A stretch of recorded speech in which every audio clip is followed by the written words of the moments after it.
Vamos a ir a otro informe, porque en toda esta historia hubo un actor preponderante. Allí, en la época en que los ingleses ponían al presidente del Banco Central, había una sociedad de probres llamada Sociedad Rural Argentina. Las palabras de Echeverre y el segundo informe en 678 con Axel Kicillof. Sociedad Rural. Las palabras de Echeverre y un discurso que atrasa. Señor jefe de gobierno de la ciudad de Buenos Aires, ingeniero Mauricio Macri. Señor jefe de gabinete de ministros del gobierno de la ciudad de Buenos Aires, Horacio Rodríguez Larreta.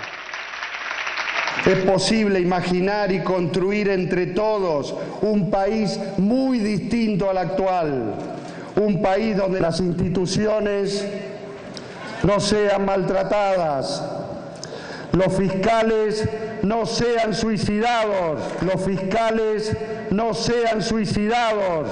Sí, todavía es posible, y se me estremece la piel al decir esto, todavía es posible que los argentinos nos sentemos en una misma mesa, en paz, en unidad, dialogando, debatiendo, sin suponer que el que piensa diferente es el enemigo. Ayer pedían en la rural, parece, ¿no?, que te Sí, manifestaras. pero fue un discurso absolutamente desafortunado. Yo creo que hasta muchos de los que estaban ahí no se sintieron identificados con ese nivel de agresión, hablando del arma, que ir a votar con un arma el domingo próximo. Echeverre lo dijo. En pocos días más, la democracia pondrá en nuestras manos de todos los argentinos una herramienta poderosa, un arma cargada de futuro, un arma cargada de esperanzas, un arma cargada de ilusiones. Ese arma es el voto. En el primer aniversario del golpe, la sociedad rural agradece la gestión gubernamental. Ese arma es el voto. Hace unos días les había preguntado, en los últimos 30, 40 años, ¿cuáles fueron las políticas económicas que beneficiaron a la sociedad rural? Y no me respondió. Los últimos 12 años no fueron buenos para el campo. No, no fueron buenos. Teniendo en cuenta que en los 90 acá se aplaudía a Carlos Menem, en los 80 se silbaba a Alfonsín, y en los 70, bueno, habían puesto al ministro de Economía, Martínez de Hoz. ¿Cuáles fueron los mejores años del campo para usted? Tendríamos muchos mejores años del campo si pudiéramos aprovechar la oportunidad que nos da el mundo. ¿Cuáles fueron las políticas económicas que le sirvieron al campo en estos años, en los últimos 30 años? En este gobierno kirchnerista, ninguna. Todo lo que hicieron lo hicieron mal. ¿Y en los anteriores años? Todo lo que funcionaba lo destruyeron y no propusieron nada eficiente a cambio. No entiendo qué clase de revolución es esta que no proponen nada. No me respondió durante los 30 años anteriores, Echeverre. ¿Podemos hablar para adelante? ¿Querés que hablemos de historia? ¿Qué vamos a hablar del virreinato del Río de la Plata? Aprovechemos que estamos vivos en el año 2015 y veamos cómo modificar el desastre que ha hecho este gobierno en estos últimos 12 años. Han destruido todo lo que funcionaba y se llaman revolucionarios y no han puesto nada eficiente a cambio. Lo que hay que hacer para adelante, el pasado no se puede modificar, es lo que esbozamos en este discurso. Así que te agradezco la visita. Usted habla de libre comercio, de la nefasta intervención a los mercados. Hablando para atrás, viejo. ¿No le gusta hablar del pasado o le gusta hablar solamente de los últimos 12 años, Echeverre? Hablemos de para adelante, para atrás, es un torre. ¿A quién le importa lo que pasó? ¿A nadie le importa, usted cree? Hemos dado vuelta una hoja del intervencionismo estatizante y agobiante de la actividad económica. La economía debe funcionar con tanta libertad como sea posible y con la menor regulación que sea necesaria. Trabajar en libertad, sin la nefasta intervención a los mercados. Trabajar codo a codo con los pequeños y medianos productores de arroz, de cítrico, del sector forestal. Por eso es muy importante que pongamos el énfasis en esto, mientras algunos, lamentablemente, dirigentes que priorizan, dirigentes de entidad rural que priorizan y anteponen una cuestión política y se dejan llevar por bronca. Nosotros queremos dejarnos llevar por la voluntad de avanzar en las asignaturas pendientes y darle tranquilidad a los productores, a los trabajadores, que este espacio, que es el que ha generado 6 millones de puestos de trabajo, un país desendeudado, tenemos todas las herramientas para darle cada vez más empuje a nuestras economías regionales. No tiene que haber retenciones. Es más, yo pondría en la Constitución que tiene que haber 0 retenciones. ¿Va a quitar las retenciones, Mauricio, de ser presidente? Los jubilados, Mauricio. Sí, lo dije, está por escrito. Fin de restricción a cualquier exportación. Vamos a poder exportar todo lo que podamos. Y además no va a haber más retenciones a las economías regionales. Si vos eliminás hoy todas las retenciones de todos los granos, vos tenés un aumento promedio de los alimentos para los argentinos del 40%.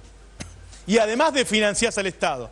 Por eso después no podés pagar las jubilaciones, por eso después no podés pagar otros gastos. Se iba a importar carne, leche y trigo desde el 2009, se viene diciendo esto. Yo no lo dije eso tenés que preguntárselo al que lo dijo. Pero está el archivo de Bussi. ¿Quién, yo lo dije eso? Se ha escuchado clamar por el tema, decía, no va a haber trigo, vamos a importar trigo, decían, y ahora dicen que vamos a importar carne, no vamos a importar carne, hay que desarrollar... ¿Qué pasó? No, eso no fui yo el que dijo que vamos a importar, no. Eso tenés que preguntárselo al que lo dijo, no lo dije yo. Andá a buscar los archivos que quieras. Decían que iban a importar carne, leche, trigo y eso nunca ocurrió al final. ¿Hay alguna autocrítica? ¿Por qué decían eso?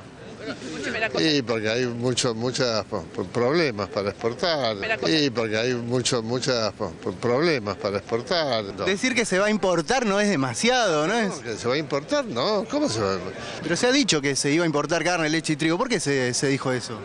¿Se quería meter miedo? ¿Se quería confundir? No, yo creo que es para confundir, exactamente. Yo creo que es para confundir, exactamente.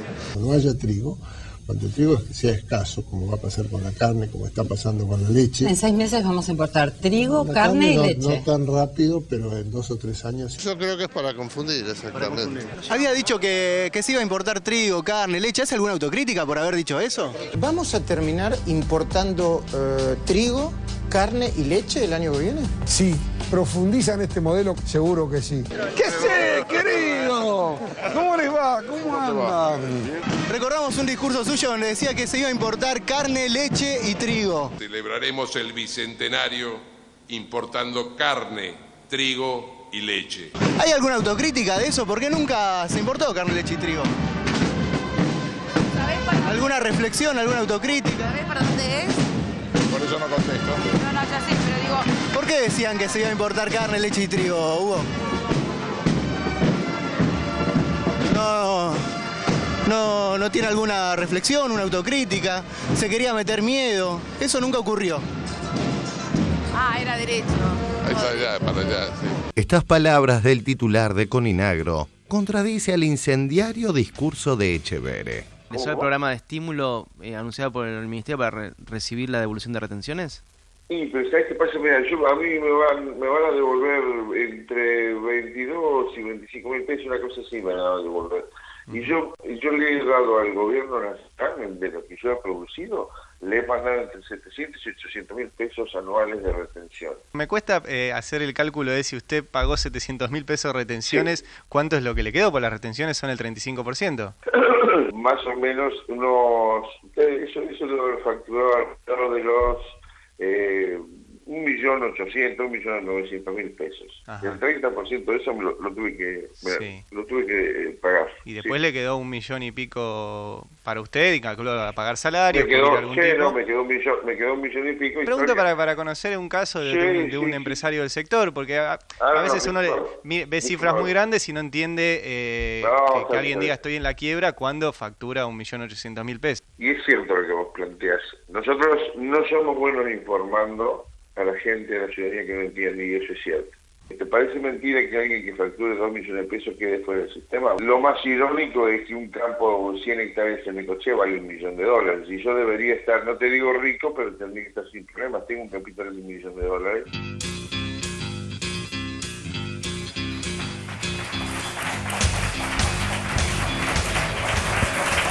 Bueno, a ver.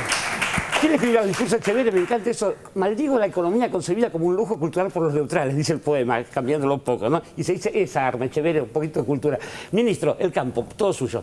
Sí, yo escuchaba las palabras de Etcheverry y no podía hacer otra cosa que simpatizar mucho con lo que le contestó Scioli. Me parece que no es así como hay que enfocar el tema. Me parece que fue un discurso cargado un poco a lo que nos tienen acostumbrados, aunque nos echan la culpa a nosotros o quieren decir que somos nosotros, así, pero son discursos violentos, de un grado de violencia. La verdad que si fue una metáfora y Etcheverry es poeta, yo le diría que no use arma, como metáfora para el voto, porque la verdad es que nadie lo entiende así y más bien entiende otra cosa. Claro.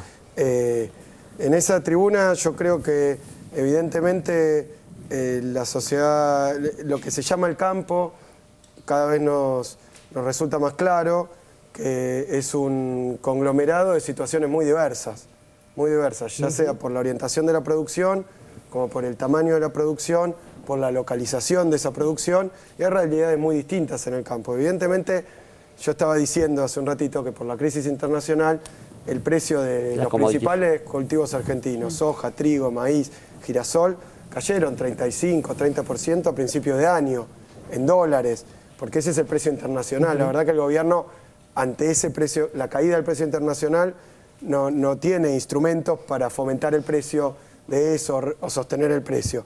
Lo que se ha hecho, en primer lugar, que también no lo mencioné, pero se ha lanzado ya en marzo de este año, un plan de estímulo para los pequeños productores. Yo repito las cifras porque ahí estaba Bussi, el expresidente, pero esto lo hemos trabajado con la gente del nuevo presidente de la Federación Agraria y otras asociaciones del campo, que son los más representativos de los pequeños productores. Se llama Omar Príncipe y le ha ganado las elecciones a Bussi.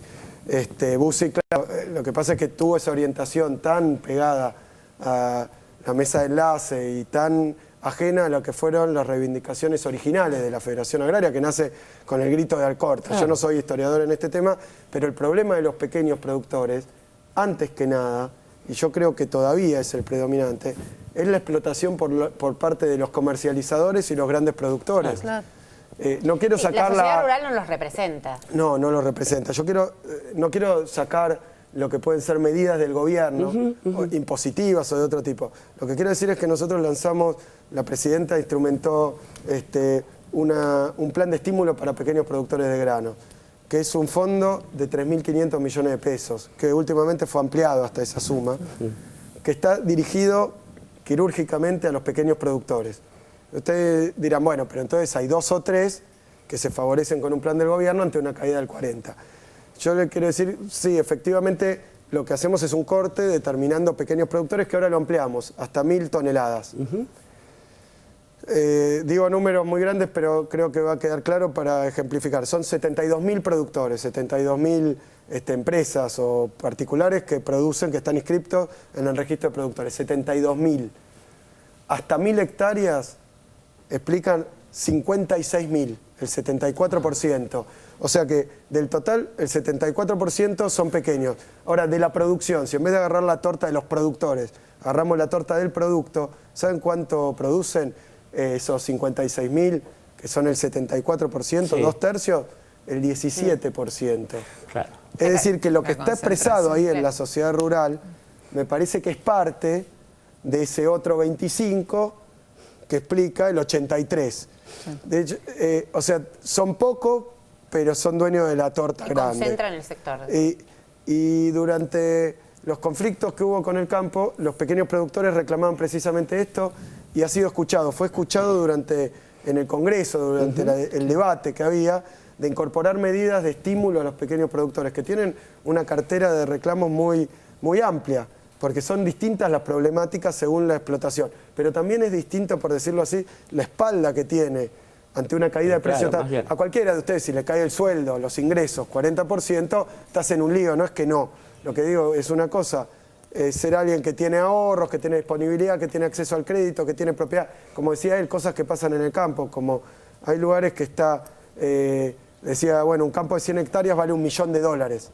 Campo de 100 hectáreas, con 100 hectáreas producís 300 toneladas. Entonces hay un valor de la propiedad agraria también, de capital, altísimo de los pequeños productores, pero los pequeños productores es cierto que tienen costos distintos, la distancia que tienen es distinta, los medios que tienen es distinta, entonces se hizo un plan de estímulo específico que se ha ido ampliando según las situaciones y se han hecho cosas en distintas economías regionales, pero el problema subsiste, que es lo que está ocurriendo afuera. Por eso Etcheverry no puede hablar, porque Etcheverry no puede reconocer algo que es obvio y evidente, que es que un sector que exporta trigo, maíz, girasol, esta caída de los precios la tiene que estar afectando. Pero como no puede aceptar que cuando los precios eran altos no querían compartir esa renta, no querían tributar, porque no solo pegaban los precios altos, sino además el tipo de cambio que había en la Argentina. Porque no era lo mismo tener un tipo de cambio como el que había en los 90. En los 90 hubo todas las medidas que dijo Echeverre. Todas las que pidió Echeverre se aplicaron en la Argentina. Bárbaro, en los 90. Terminó 75% de nuestra pampa húmeda hipotecada. Hipotecada. Estaban todos fundidos con esa política. Esa política que ellos hacen me parece que es de mucha ignorancia, o no ignorancia, no quiero tildarlo de ignorante, pero es pasar por alto qué efectos generales tiene. Porque si uno reconoce que la producción primaria argentina... es a propósito. Bueno, por eso. Pero digo, en todos los casos hay una parte que se olvida, que es que somos 40 millones de argentinos. Siempre a mí una frase de Martínez de Oz me pegó muy fuerte, porque era decir, bueno, nosotros tenemos que hacer una Argentina productora primaria de nuevo, como era antes, que no se dedique a la industria. El único problema que tenemos es que es para 7 millones de argentinos, no para 40. Un pequeño problema. Qué bestia. Bueno, y el otro día hablaremos de los trabajadores del campo y eso. Pero ahora vamos a ir a un corte en 678 y en un ratito seguimos con Axel Kicillof, ministro de Economía y candidato a diputado por la Ciudad de Buenos Aires. Ya volvemos. Sonreír un poco más de lo normal. Quiero verte sonreír un poco más de lo